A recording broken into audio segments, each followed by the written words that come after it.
Hello friends, welcome to this educational platform. आप सभी का आपके अपने इस यूट्यूब चैनल पर स्वागत है। आज के इस वीडियो लेक्चर में हम लोग टेट सीटेट सुपर टेट की मैथमेटिक्स के कोर्स को आगे बढ़ाएंगे और इसमें 2-3 चैप्टर बचे हुए हैं। बाकी पूरा कोर्स वाइज आपको चैप्टर वाइज पढ़ाया जा चुका है। सारे चैप्टर्स आपको प्लेलिस्ट में एक क्रम से मिल जाएंगे व्यवस्थित। आप लोग चैनल की प्लेलिस्ट में जाइए, उसमें देखिए और अपनी प्रिपरेशन करिए। और आगे अब आपको lectures TET CTET super TET के भी मिलते रहेंगे। ठीक है, अभी के लिए फिलहाल 2-3 चैप्टर जो बचे, जिसमें बीजगणित का पार्ट पढ़ाना बाकी था और ज्यामिति का पार्ट है, बस इनको मैं जैसे ही पढ़ा दूंगा टेट का कोर्स आपका कंप्लीट हो जाएगा और कोई एक आध चैप्टर अगर मिसिंग है तो वो भी हो जाएगा। ठीक है, तो इसी प्रकार से आपका लगभग कोर्स तो कंप्लीट है और चैप्टर वाइज ये पूरा आपको एक सीरीज कंप्लीट सीरीज दे दी गई है, बहुत अच्छे तरीके से सारे बेसिक्स समझाते हुए, सारे रूल्स ट्रिक्स सब कुछ बताते हुए। अभी फिलहाल बीजगणित को प्रारंभ करने के लिए आज का ये जो लेक्चर है बहुत ही बेसिक लेक्चर है। इसलिए जिन लोगों को ये सारी चीज़ें आती हैं, बीजगणित के पद क्या होते हैं, व्यंजक क्या होते हैं, क्योंकि इस लेक्चर में बहुत बेसिक स्टार्ट करूंगा। बहुत सारे बच्चों को बीजगणित समझ नहीं आती है, तो मैं बिल्कुल जीरो लेवल से स्टार्ट करने वाला हूँ इस चैप्टर को। तो जिन लोगों को भी ये चीज़ें आती हैं वो आगे अपनी तैयारी कर सकते हैं, आगे के लेक्चर्स देख सकते हैं या फिर अपना कुछ भी वर्क करें।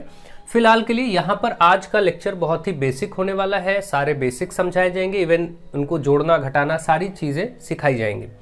तो ये सारे पॉइंट लिखे हैं, 10 पॉइंट्स, इन पर हम चर्चा करेंगे और इनको आज सीखेंगे। फिर इसके आगे सर्वसंख्याएं यानी कि जो आइडेंटिटीज़ हैं उन फॉर्मूलों को सीखेंगे और सारी चीज़ों को आगे 2-3-4 लेक्चर में कवर कर लेंगे। ठीक है, चलिए आज देखते हैं बीजीय व्यंजक में ये पद क्या होते हैं और बीजगणित क्या है। बीजगणित देखिए, आप जनरली अभी जो मैथमेटिक्स पढ़ रहे थे अभी तक उसमें सारी संख्याओं का ही रोल रहता था ज़्यादातर।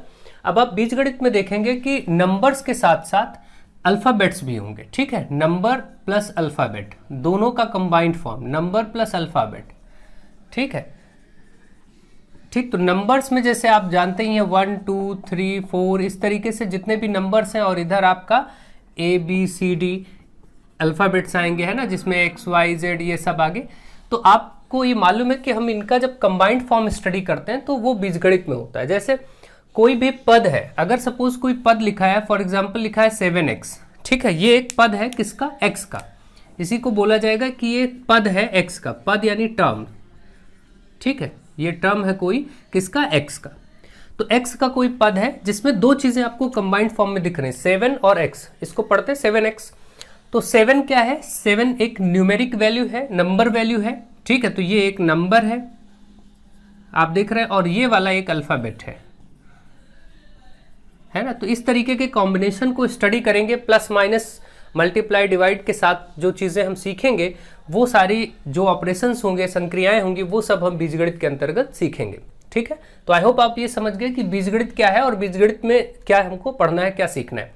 अब देखेंगे एक एक बात को हम ढंग से सीखेंगे बिल्कुल स्टार्टिंग से कि पद और व्यंजक ये सारी चीज़ें क्या है।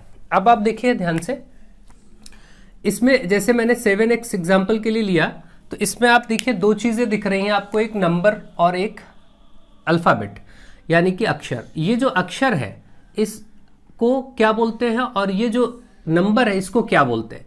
तो इसमें दो चीज़ें आपको जो दिख रही हैं, ये चर राशि कही जाती है, यानी अल्फ़ाबेट जो होते हैं इनको चर राशियाँ कहते हैं। चर राशि यानी कि जिनको वेरिएबल कहा जाता है इंग्लिश में।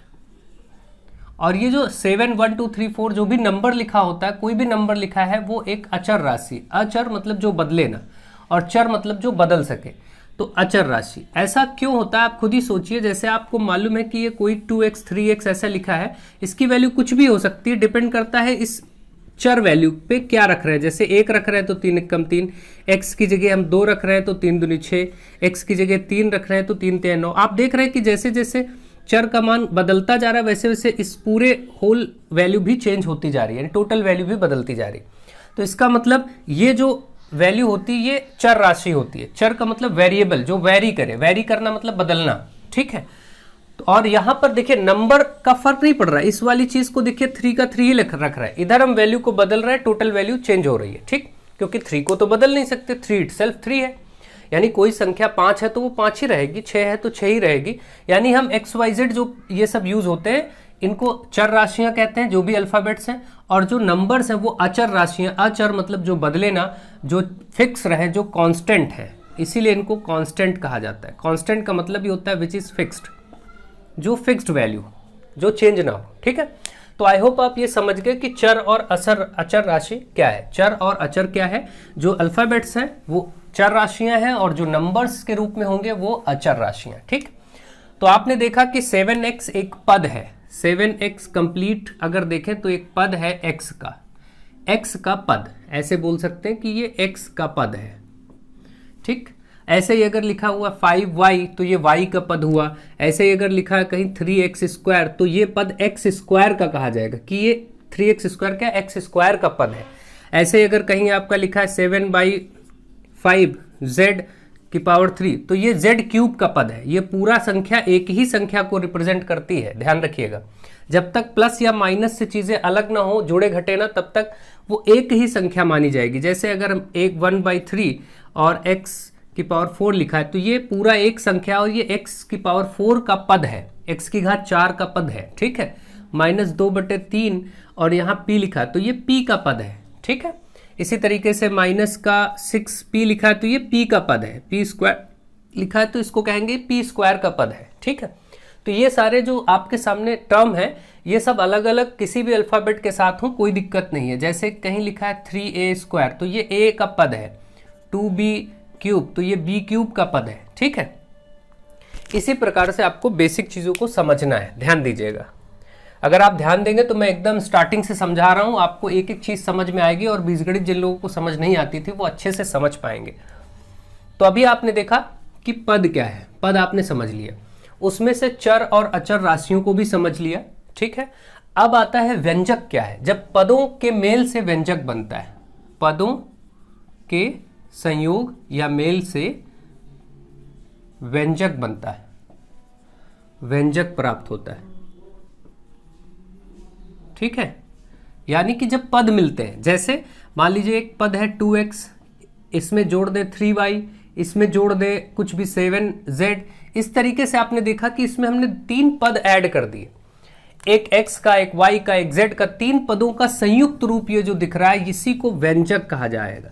तो व्यंजक 2 या 2 से अधिक पदों के संयुक्त रूप को कहते हैं। ठीक है, जैसे अगर कहीं लिखा है 2y + 5p तो ये भी एक व्यंजक कहलाएगा। ठीक है, x + y ये भी व्यंजक है, x - y ये व्यंजक है क्योंकि 2 पदों को जोड़ा या घटाया जा रहा है। ऐसे ही 2x - 3y ये एक व्यंजक है ना।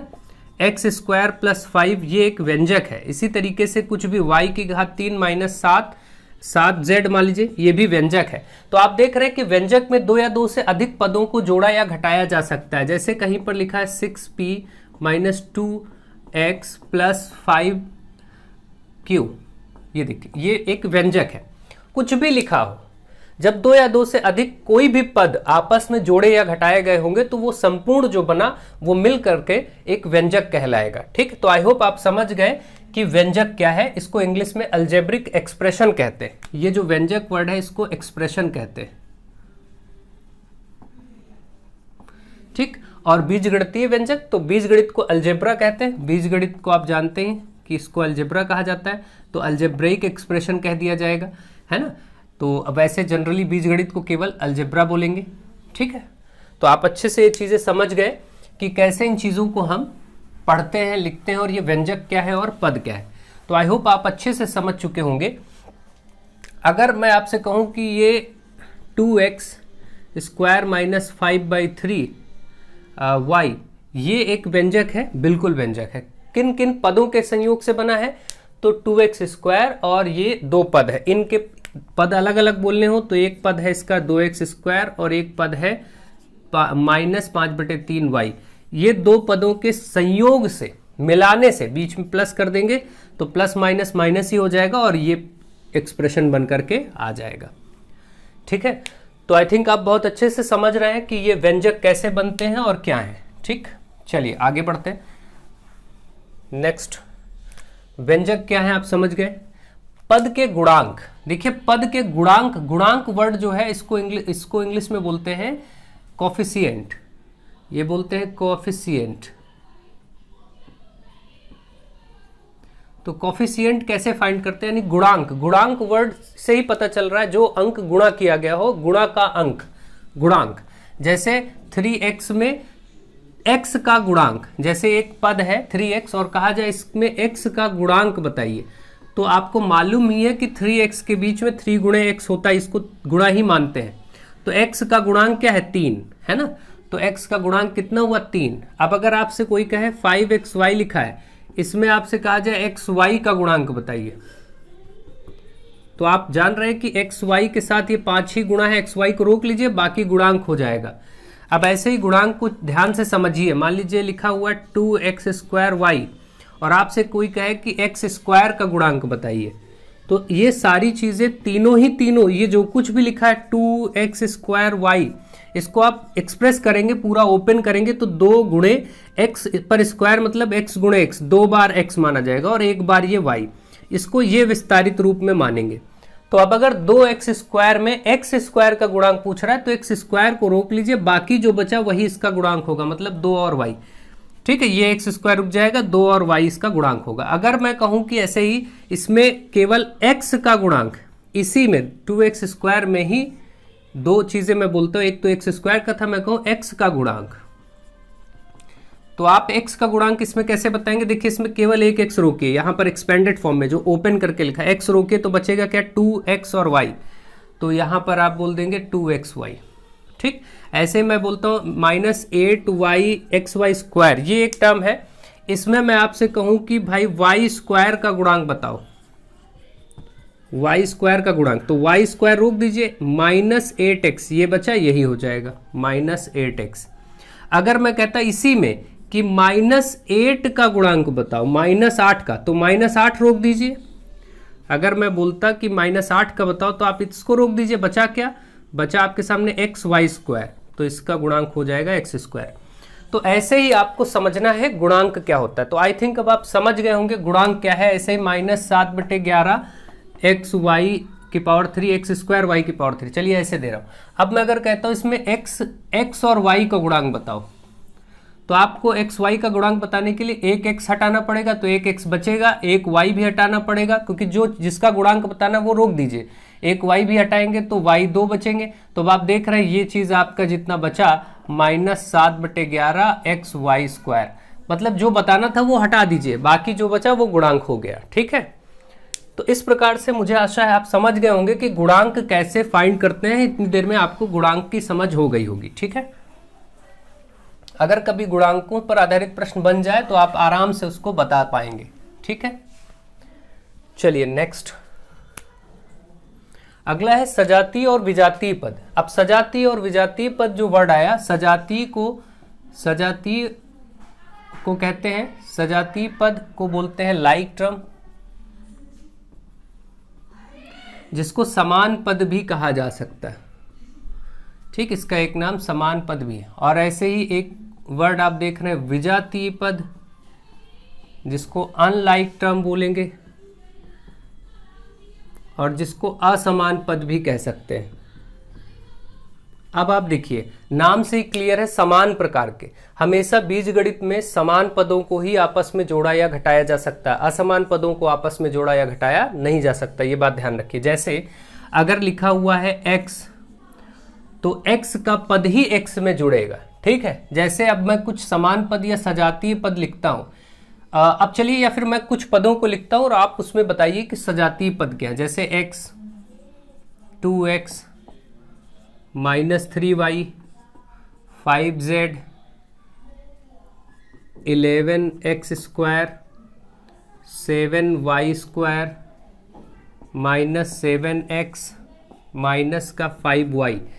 अब आपसे मैं बोलूं कि इसमें से आप समान पदों को छाटिए, समान या सजातीय पदों को छाटिए, समान पद या फिर एक सजातीय, सजातीय जो जाति से समान हो, यानी जो वैसे ही समान हो, एक ही बात है।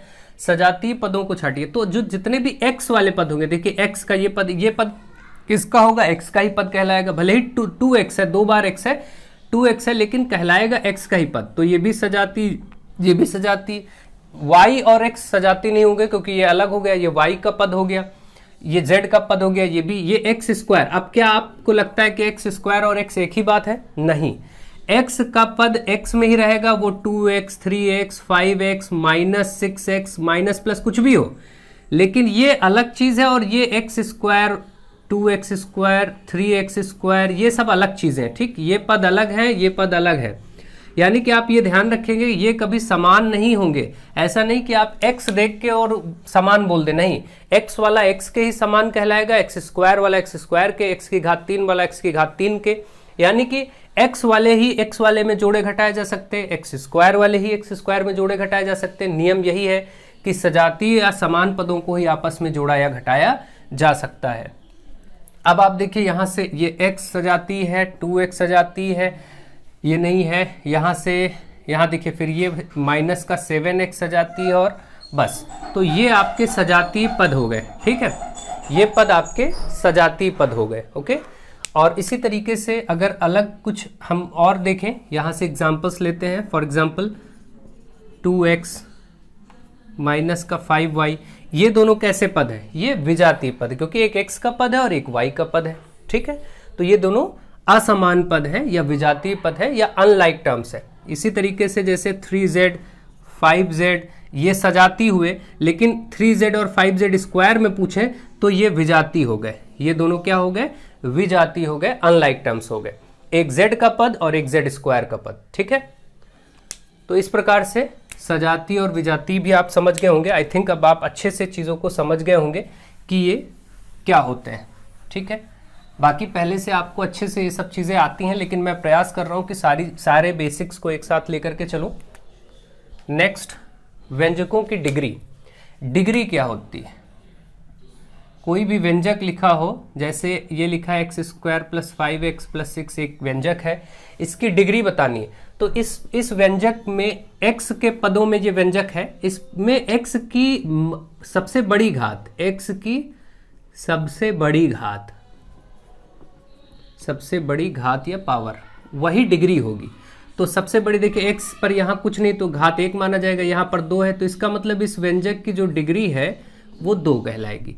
इसी तरीके से अगर मैं मान लीजिए यहाँ पर लिखूँ 3x की power 4 plus 7x square minus 8, इस व्यंजक की डिग्री क्या है? तो आप देखेंगे x का व्यंजक है और x में सबसे बड़ी घात 4 है, तो हम इसकी डिग्री बस बोल देंगे कि इसकी डिग्री 4 होगी। ऐसे ही कोई अगर 7x की पावर 9 माइनस 8x की power 6 plus 5x square minus 8x plus या माइनस 11, ये एक व्यंजक लिखा है, इसकी डिग्री क्या होगी? तो इसकी डिग्री 9 होगी। अगर मैं यहाँ पर इसको माइनस 13 पावर ले लूँ तो अब क्या होगा? अब बताइए, माइनस 13 पावर नहीं प्लस 13, हाँ, अगर ये पावर ले लिया जाए तो सबसे बड़ा पावर ये हो गया, फिर इस व्यंजक की डिग्री जो होगी वो 13 हो जाएगी। ठीक है, तो इसी तरीके से डिग्री आप समझ गए होंगे। अगर एक ही प्रकार का पद है, मतलब x का ही पद हो या फिर y के पद हो, इस तरीके से कोई व्यंजक बना हो तो उसकी सबसे बड़ी घात ले ली जाती है।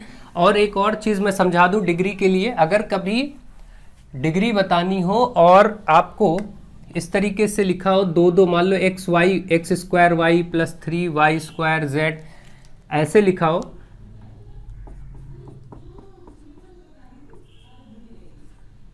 ऐसे। अब इसमें डिग्री पूछी जाए तो अब देखिए इसमें एक से ज़्यादा पदों वाले व्यंजक हो गए, x y इस टाइप के आ गए, तो ऐसी स्थिति में इनकी घातों को जोड़ के लिखते हैं। जैसे x 2 बार और y 1 बार, तो 2 1 कितना हो गया? 3। यहाँ से 2 बार 1 बार 3, यहाँ से 3 बार 4 बार 7, तो जो इन घातों को जोड़ लेंगे बस। तो आप देख रहे हैं कि घातों को जोड़ने पर सबसे बड़ा योगफल 7 आया, तो ऐसी स्थिति में डिग्री इनके योगफल के बराबर यानी 7 हो जाएगी। जब एक से ज़्यादा पद दिख रहे हो, x y या कुछ भी ऐसा दिख रहा हो, तो उनको जोड़ लीजिए बस। तो आई थिंक आप ये भी समझ गए होंगे। अब आपको ये सारे पॉइंट्स क्लियर हो गए होंगे, डिग्री कैसे बताते हैं किसी व्यंजक की। तो ये भी आपका हो गया डिग्री वाला भी। अब एक पदी, द्विपदी, त्रिपदी, देखिए कोई भी टर्म, जैसे ये था 5x, इसमें कितने पद हैं? तो एक ही पद है, x का पद है ये और 5x लिखा हुआ है, तो ये एक ही पद है। लेकिन अगर यहीं पर 5x प्लस 2y ऐसे लिखा हो तो इसमें 2 पद है। अगर यहीं पर ये 5x प्लस 2y के साथ कुछ और भी लिखा हो प्लस या माइनस पे, तो इसमें 3 पद हो गए। तो यही चीज़ जो है, एक ही पद है साथ में, तो इसको एक पदी, नाम से ही क्लियर है, जिसको इंग्लिश में मोनोमियल कहते हैं, मोनोमियल। और ये आपका दो पद है तो ये दो द्विपदी जिसको बाइनोमियल कहते हैं, और ये त्रिपदी, तीन पद मतलब त्रिपदी तो जिसको ट्राइनोमियल कहते हैं। ठीक है, ये हो गया। और इससे ऊपर जो भी होंगे उनको पॉलिनोमियल कहेंगे। वैसे तो ये सभी पॉलिनोमियल ही हैं, यानी ये बहुपद, हिंदी में जिनको एक वर्ड आता है पॉलिनोमियल को हिंदी में कहते हैं बहुपद, जिसको इंग्लिश में कहते हैं पॉलिनोमियल। ये सभी पॉलिनोमियल ही हैं। एक पदी भी पॉलिनोमियल होता है, द्विपदी भी, त्रिपदी भी, सभी पॉलिनोमियल्स के ही टाइप्स हैं, लेकिन 1, 2, 3 के लिए अलग से नाम है और बाकी को हम बहुपद में काउंट करते हैं, यानी पॉलिनोमियल को। ठीक है, तो अगर कोई कहे ये बहुपद है, बिल्कुल ये भी बहुपद है, ये भी बहुपद है यानी पॉलिनोमियल है, लेकिन इसका अलग से भी नाम है। 3 पद वाला तो त्रिपदी, 2 पद वाला तो द्विपदी बहुपद, इसको एक पदी बहुपद। बहुपद सभी हैं, पॉलिनोमियल सभी हैं। ठीक है, लेकिन ये अलग अलग नाम इनके हैं। अब कोई भी अलग से 3 से ज़्यादा अगर लिखे तब भी उसको बहुपद में ही मानेंगे। अब बहुपद के लिए ध्यान ये रखिए, जैसे 5x² + 7x - 11 इस टाइप का कुछ है, ये एक बहुपद है या नहीं। बहुपद की शर्तें क्या होती, बहुपद की शर्त क्या होती, उसमें जो चर राशि है, बहुपद की मुख्य शर्त ये है कि चर राशि धनात्मक घात वाली होनी चाहिए, धनात्मक घात वाली होनी चाहिए।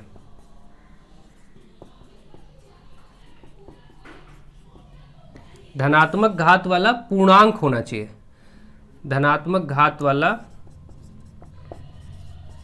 पूर्णांक हो, यानी कि उसकी घात में धनात्मक संख्या हो और पूर्णांक भी हो। जैसे कि देखिए यहाँ पर x पर घात 2 है तो 2 पूर्णांक भी है, धनात्मक भी है। x पर कुछ नहीं मतलब 1 है तो पूर्णांक भी है और ये चीज़ आपकी घात में धनात्मक भी है। कहीं पर ऐसा लिखा मिले 2x पर -3 + 7x प्लस कुछ भी कोई नंबर, सपोज ये लिखा है, क्या ये बहुपद है?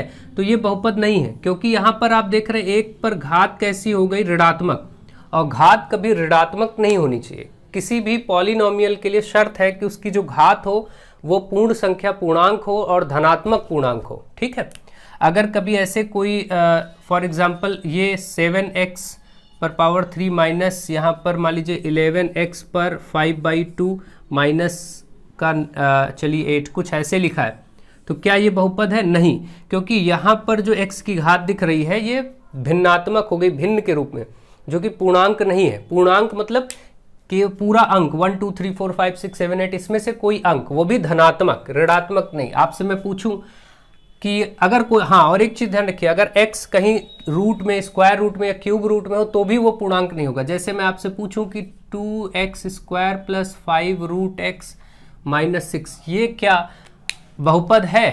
तो ये बहुपद नहीं है, क्योंकि इसमें एक x जो है ये रूट में है, ये बहुपद नहीं है। लेकिन यहीं अगर ये पूछूं कि 5 पर रूट हो और x बाहर हो, ये बहुपद हो जाएगा, क्योंकि बहुपद के लिए शर्त यह है कि चर राशि, चर राशि मतलब x y z जो ये अल्फाबेट है, ये हमेशा इनकी घात पूर्णांक होनी चाहिए। तो देखिए यहाँ पर x पर तो 1 मानेंगे ही आप, बस इस बार रूट्स 5 संख्या पर लगा हुआ है स्क्वायर रूट। ठीक है, तो ये बहुपद है। तो ध्यान रखिएगा, इसी तरीके से बहुपद को समझना बहुत ही आसान है, आपको बहुत अच्छे से चीज़ों को ध्यान देना है, आप सब कुछ समझ जाएंगे। ठीक है, आई होप आप चीज़ों को बहुत अच्छे से समझ रहे होंगे। बहुपद के लिए मैं और कुछ उदाहरण अगर लिखूं, -3x पर पावर 5 + 8x पर पावर 4 - 9x + 13, क्या ये बहुपद है? बिल्कुल, क्योंकि इसमें सभी घातें x, देखिए सिर्फ चर पर ध्यान दीजिए, यानी कि x y पर, इन सब पर। x पर घात 5 है, 5 कैसा है? पूर्णांक भी है, धनात्मक भी है। यहाँ के x पर 4 है, 4 कैसा है? धनात्मक भी है, पूर्णांक भी है। इस x पर कोई घात नहीं तो 1 माना जाएगा, 1 कैसा है? धनात्मक है, पूर्णांक भी है। तो ये बिल्कुल ये एक बहुपद है, बिल्कुल ये एक बहुपद या पॉलिनोमियल है। इसी प्रकार से अगर मैं लिखूं 11x की पावर 4 - 9x पर घात में मान लो 1/2 + 7, क्या ये बहुपद है? नहीं, ये बहुपद नहीं है, क्योंकि यहाँ पर एक जगह वेरिएबल में भिन्नात्मक घात आ गई है, पूर्णांक नहीं है बल्कि भिन्न के रूप में घात है, तो ये नहीं हो सकता। इसी प्रकार से अगर मैं कहूँ 13x³ माइनस 4√x+7, क्या ये बहुपद है? बिल्कुल नहीं होगा, क्योंकि यहाँ पर x पर रूट है। कब किसी भी चर राशि पर वर्गमूल, घनमूल आदि नहीं होना चाहिए। अब जैसे यहाँ पर मैं एक एग्जांपल लिखता हूँ, √7 और x³ प्लस 11x² माइनस 91। चलिए, ये क्या होगा? ये बिल्कुल एक बहुपद है, क्योंकि यहाँ पर x पर घात 3 है जो कि पूर्णांक भी है, धनात्मक भी। ये भी x पर घात 2 पूर्णांक है, धनात्मक है। इस संख्या पर रूट होने से या क्यूब रूट होने से कोई फर्क नहीं पड़ता। मान लीजिए मैं क्यूब रूट कर दूं, ये तो ठीक है, ये भी बहुपद है, लेकिन ये बहुपद नहीं है यहाँ पर, क्योंकि इस चर राशि पर आप देख रहे हैं रूट आ गया। अगर 4 पे रूट आता, 7 पे आता तो कोई बात नहीं, ठीक है। तो आई थिंक आप बहुत अच्छे से चीज़ों को समझ गए होंगे, सीख रहे होंगे। अच्छा, अगर कंफ्यूज कराने के लिए कभी एक काम ऐसा कर दिया जाए,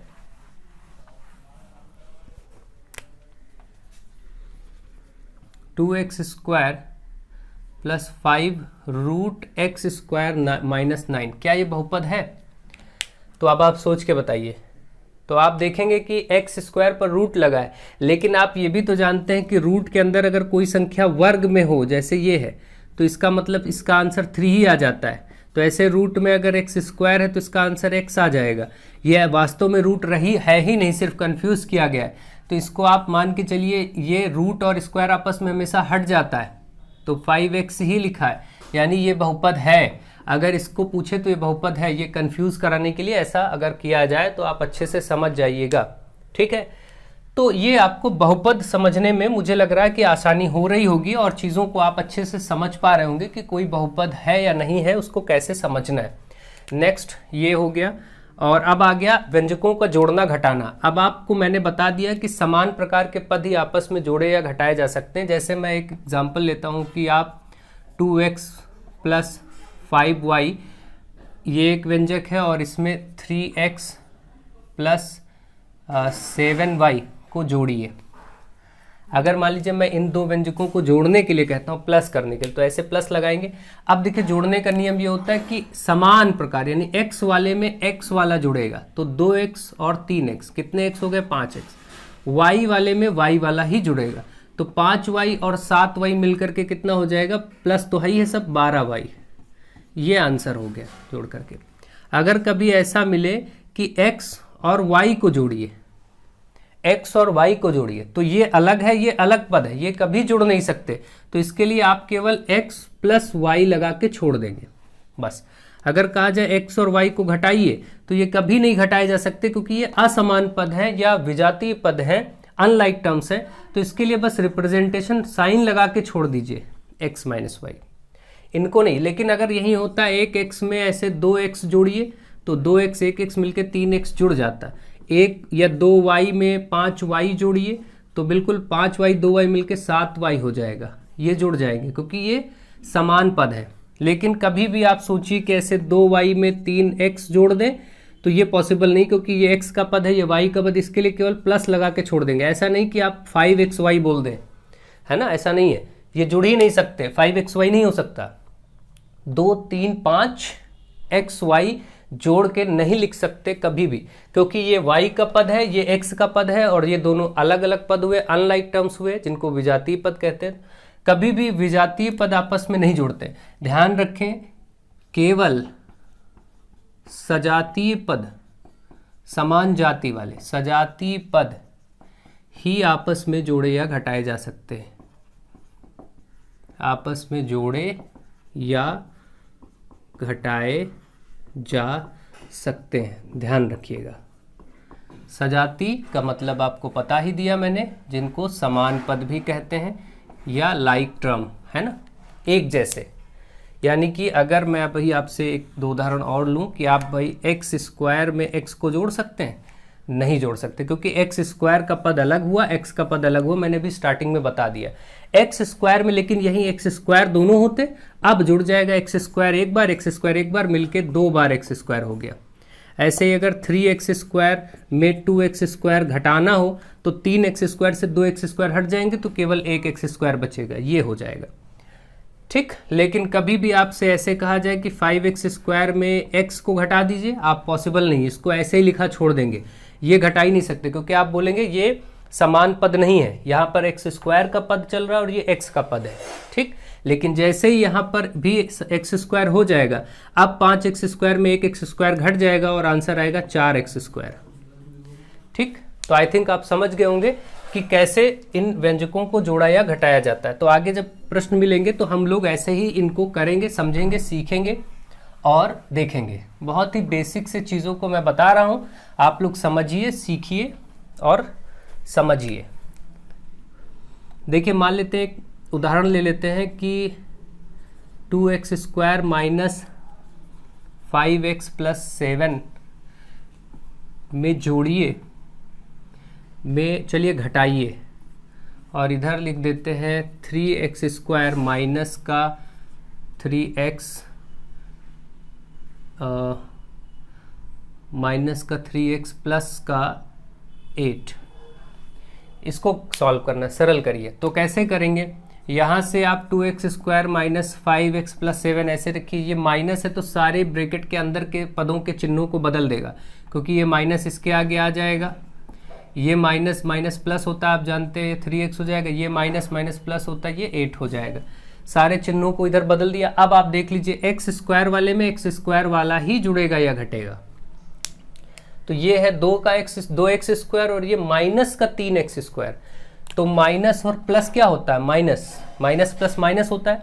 3x² से एक x² जाएगा तो सिर्फ x² बचेगा, लेकिन बड़ी संख्या के आगे माइनस लगा था इसलिए माइनस का बचेगा। अब देखिए, ये जो x वाला है इसको x वाले में ही जोड़ेंगे यहाँ पर, तो ये माइनस का और ये प्लस का, माइनस प्लस माइनस, तो 5 में से 3x गए तो बचे 2x, लेकिन बड़ी संख्या के आगे माइनस है तो यही चिन्ह आ जाएगा। अब इसको देखिए, प्लस प्लस प्लस ही रहेगा, 8 7 15, तो प्लस का 15, ये आपका जुड़ घट के सरल होकर के आंसर आ गया। इसको सरल करने पर ये उत्तर आया। इसी प्रकार से चीज़ों को ध्यान रखना है और आपको करना है। तो आई थिंक आप इसको समझ गए होंगे। ऐसे ही आपको अप्रोच करनी है, सीखना है, समझना है, कुछ भी आपको दिया जाए आप कर पाएंगे। नेक्स्ट, गुणा और भाग। देखिए, गुणा और भाग के लिए जैसे मान लीजिए 2x प्लस 3 ऐसे लिखा है और इसमें किसी एक संख्या से गुणा करना है, फॉर एग्जाम्पल 5 से। तो कैसे गुणा होता है, दो संख्याएं अंदर है ब्रैकेट में, बाहर एक ही संख्या से गुणा होना है, तो इसको इससे भी गुणा करा जाता है और इसको इससे भी किया जाता है। देखिए कैसे होगा, 5 को 2 से तो 5 दूनी 10x, x आई है, फिर प्लस है बीच में, प्लस लगेगा, 5 3 15, ये हो गया। इसी तरीके से मान लीजिए 3x माइनस 7 ऐसे लिखा है और इसको 6 से गुणा करना है, तो करिए जरा, इसको इससे करेंगे तो 6 3 18x, और ये प्लस का बाहर 6 माइनस लगा तो प्लस माइनस माइनस, 6 7 42, 7 6 42 हो जाएगा। ठीक है, ये हो गया। इसी तरीके से बाहर कोई माइनस की संख्या है, सपोज माइनस का 9 है और अंदर लिखा हुआ है x प्लस 2y, इससे गुणा करना तो कैसे होगा, देखिए माइनस का ये हो जाएगा तो माइनस ही 9x होगा इसका इससे, फिर माइनस का 9 इससे होगा तो माइनस प्लस, पहले माइनस का प्लस से होगा तो माइनस प्लस माइनस, 9 दूनी 18 और y ऐसे ही तो 18y। ये गुणा करने का सिंगल नंबर से गुणा। अब जैसे मान लीजिए सिंगल में कहीं 2x का गुणा 6y से हो तो गुणा कैसे होगा, 6 दूनी 12xy, यहाँ पर xy भी गुणा हो जाएगा। यहाँ देखिए समान और असमान पद नहीं देख रहे, यहाँ गुणा कर देंगे। ठीक है, जोड़ने घटाने में ध्यान देते हैं। मान लीजिए ये माइनस का 2xy, इससे गुणा तो क्या आएगा, ये पहले 3 दूनी 6 होगा, माइनस का 6 होगा, गुणा करना है ना, इसको आप माइनस की संख्या समझिए, गुणा करेंगे तो 3 दूनी 6 होगा, माइनस लगा तो माइनस 6, और फिर x 2 बार, यहाँ x 1 बार और, तो x हो जाएगा 3 बार, ये y 1 बार, यहाँ भी y 1 बार, तो y कुल हो गया 2 बार। ऐसे गुणा करके लिख दिया जाता है। ये गुणा करने के तरीके। तो आई थिंक आप बेसिक्स सारे समझ रहे होंगे, गुणा करने का क्या तरीका है, क्या नियम है। ओके, अब देखिए एक से ज़्यादा पदों वाली संख्याओं को आपस में गुणा करना। जैसे 2x प्लस 5 को गुणा करना हो x माइनस 3 से, तो कैसे करेंगे। अब दो संख्याएं आ गई, तो इसमें क्या करिए कि पहले जैसे ये 2x है, इससे गुणा कर दीजिए इस पूरे ब्रैकेट को, एक के अलग अलग पद ले लीजिए, जैसे 2x और इसका पूरा x माइनस 3, फिर बीच में निशान क्या है, +5, +5 से गुणा करिए फिर से इस पूरे को, ऐसे लिख लीजिए, बस यही जब सरल कर लेंगे हो जाएगा। अब देखिए कैसे करना है, इसको इससे भी किया जाएगा, इसको इससे, अभी आपने सीखा। तो 2x का x से होगा तो 2x स्क्वायर हो जाएगा, x मिलके 2 बार, ये माइनस लगा, ये प्लस माइनस माइनस, 2 तिहाई 6 और ये x था तो 6x। फिर इसका भी ऐसे ही गुणा होगा 5 का x से तो प्लस 5x, क्योंकि प्लस है, प्लस माइनस माइनस 5 का 3 से होगा तो 5 तिहाई 15। अब आपको इसको देखना है क्या समान पद आपस में जुड़ घट रहे हो तो कर दीजिए, नहीं तो यही आंसर हो जाएगा। तो इसमें 2x स्क्वायर वाला कोई पद नहीं है, लेकिन x वाले ये 2 पद हैं जिनको आपस में जोड़ घटा सकते हैं अभी हम। तो पहले x स्क्वायर वाला ऐसे लिख लेंगे, और ये प्लस माइनस माइनस 6x में से 5x जाएगा, केवल x बचेगा, और ये माइनस की संख्या बढ़ी तो माइनस लगा देंगे, और ये माइनस का 15। ये आपका उत्तर हो गया। इस प्रकार से 2 पद या 3 पदों का गुणा आपको मिले तो ऐसे ही करेंगे, ठीक है। आई थिंक आपको ये चीज़ें भी समझ में आ गई होंगी, जैसे 3x प्लस 7y माइनस 4, इसको गुणा करना है x प्लस 5 से, चलिए माइनस ले लेते हैं, ठीक। अब आप क्या करेंगे, चाहे इधर से चलिए या इधर से चलिए, आपकी मर्जी। अब मैं इधर से करके दिखाता हूँ, इसका x ले लिया जाएगा और गुणा करेंगे इस पूरे से, दूसरे ब्रैकेट का टोटल ऐसे लिख देंगे 3x प्लस 7y माइनस 4। फिर इसका माइनस का 5 ले लेंगे, माइनस साइन के साथ लेंगे, ध्यान रखिए, गुणा करेंगे फिर इस पूरे को, यही रूल होता है। बस अब तो कोई दिक्कत नहीं, अब केवल इसको बस अंदर गुणा करिए, इससे भी करिए, इससे भी करिए और इससे भी करना होता है, यही रूल होता है। ये आपको एरो बनाने की जरूरत नहीं, मैं समझा रहा हूँ। x और 3x का गुणा होगा तो 3 और x मिलके 2 बार x हो गया तो 3x स्क्वायर।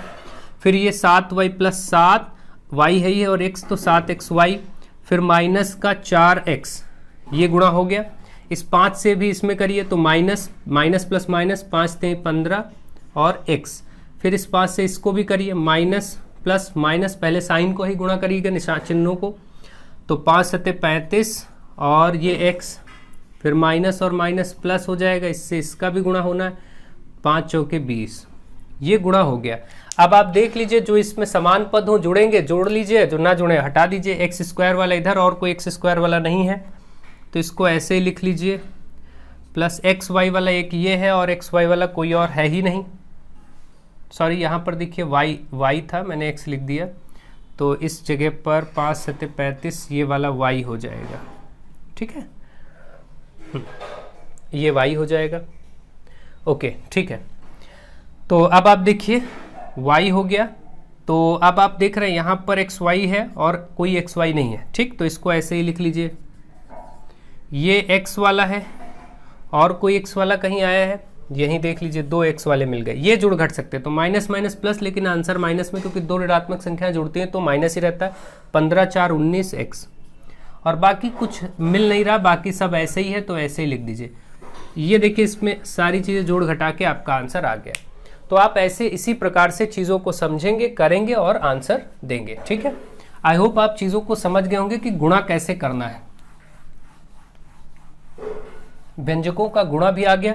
व्यंजक का भाग मैं एक आसान प्रक्रिया का सरल भाग बता देता हूं, और बाकी भाग को अलग से विस्तृत रूप में पढ़ना पड़ता है। और मैंने भाग के लिए डीएलएड 4th सेमेस्टर की मेरी प्लेलिस्ट में जाइए, और उसमें मैंने सारे प्रकार के भाग करना सिखाया है, एक एक डिटेल में, ठीक। जो लॉन्ग मेथड होते हैं, लॉन्ग मेथड जनरली पूछे भी नहीं जाते आपके टेट में, सीटेट में, लेकिन फिर भी अगर सीखना है तो आप डीएलएड 4th सेमेस्टर की मैथमेटिक्स में वो चैप्टर 9, 10 या 8 जो भी हो, आप देखिए वहाँ पर भाग, व्यंजकों का भाग करके होगा, उसको आप देख लीजिए, सीख लीजिए, ठीक है।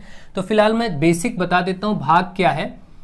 जैसे आपको 15xy² को भाग करना है 3x से, तो कैसे होगा, 15xy² ऊपर रहेगा, 3x नीचे, ऐसे लिख दीजिए बटे में। भाग का मतलब बटे में लिख सकते हैं भाई, आप 8 भागे 2 ऐसे करते तो 4 आता है, आप ऐसे भी तो लिखते हैं 8/2 और 2 × 8 ऐसे आ जाता है। तो इसी प्रकार से 3 से 5, 15 कट के 5 में x एक बार ऊपर कट जाएगा, y नीचे है नहीं, तो आप देख रहे हैं 5 बचा और ये y² बचा, यही उत्तर हो गया भाग करके। तो बेसिक भाग इसी प्रकार से हो जाएंगे। मान लीजिए माइनस का 51 x² y² और इसको भाग करना है 3xy से, तो आप देखिए माइनस का 51 x² y² भाग करना है 3xy से, तो आप कैसे करेंगे, 3 17 3 51 होता है, 17 बार में आ जाएगा। x एक ही, x ऊपर 2 है तो एक x कट के 1 बच जाएगा, एक y ऊपर 2y तो एक y बच जाएगा। तो आप देख रहे हैं माइनस का 17 बचा, x और y बचा। इसी प्रकार से भाग करके आप बेसिक आंसर्स निकाल सकते हैं। आई होप आपको चीज़ें समझ में आ गई होंगी और आप बहुत ही ढंग से सब कुछ समझ रहे होंगे। एक और भाग सिंपल देख लीजिए, जब 2-3 पद हों, जैसे मान लीजिए यहाँ पर लिखा है 12x² प्लस 15xy माइनस 18 और भाग करना है 3x से। तो कैसे करेंगे, यहाँ पदों की संख्या 1 से अधिक है और इधर एक ही पद से भाग करना है। तो जब ऐसा हो तो 12x² प्लस 15, यानी इस तरीके के जो पद हैं इनको नोट करिए और भाग करना 3x से तो 3x। अब ये 3x इसके नीचे भी सबके नीचे रहेगा, है ना, सबको तीनों पदों को 3 से इसके नीचे भी रहेगा, इसके नीचे भी रहेगा और इसके नीचे भी रहेगा 3x। अब इससे कट करके सॉल्व कर दीजिए बस, ठीक है। मान लीजिए यहाँ पर, चलिए ठीक है कोई दिक्कत नहीं, कट करेंगे तो 3 चौके 12 और एक x कट के x बचेगा। तो आप देख रहे हैं 4xy बचा यहाँ से, प्लस 3 पछे 15 और एक x खत्म तो 5 का y बचा, 3 छक 18 माइनस 6 और नीचे बटे x है तो ये बचा। ये आपका आंसर हो जाएगा, क्योंकि x ऊपर था नहीं तो ऐसे ही छोड़ देंगे। इस तरीके से भाग और गुणा ये सब करेंगे। तो मुझे आशा है आप गुणा भाग भी समझ गए। अब व्यंजकों का मान एक बचा अंतिम, इसको भी देख लेते हैं और इसी के साथ इसको ओवर करते हैं।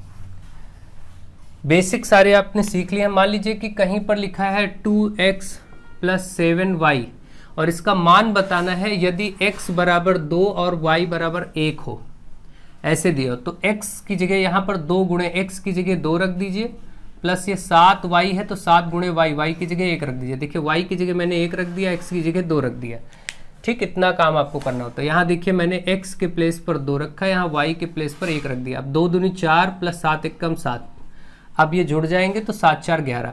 ऐसे मान लीजिए 3 माइनस 3x² प्लस 5y, यहाँ पर x बराबर 1 और y बराबर -2 और इसको सॉल्व करना है। तो आप देखिए यहाँ पर x का मान 1 लेना है तो 1 लीजिए, स्क्वायर करिए, प्लस 5 गुणे y की जगह -2 लेना है तो y की जगह -2 रख दीजिए।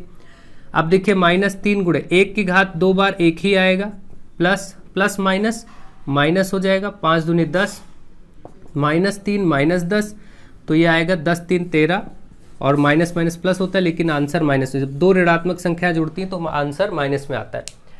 तो ये सब करना आपको मालूम है कि कैसे किसी पद में एक्स वाई का मान रख करके उस पद के मान को प्राप्त किया जा सकता है, ठीक है, यानी उस व्यंजक के मान को प्राप्त किया जा सकता है। तो आपको ये सारी चीज़ें मालूम थी, फिर भी एक बार बेसिक रिवीजन था, मैंने रिवाइज करा दिया। इनसे आधारित कुछ भी प्रश्न बनते हैं, नेक्स्ट जो लेक्चर होगा वहाँ से अब हम लोग ये सारे बेसिक्स हो चुके हैं। अगर आप इन बेसिक्स को ढंग से देखेंगे तो आप अलजेब्रा अच्छे से सीख पाएंगे। जिन लोगों को प्रॉब्लम होती थी बीजगणित सीखने में, उनको अब प्रॉब्लम नहीं होगी, वो अच्छे से कर पाएंगे, सीख पाएंगे।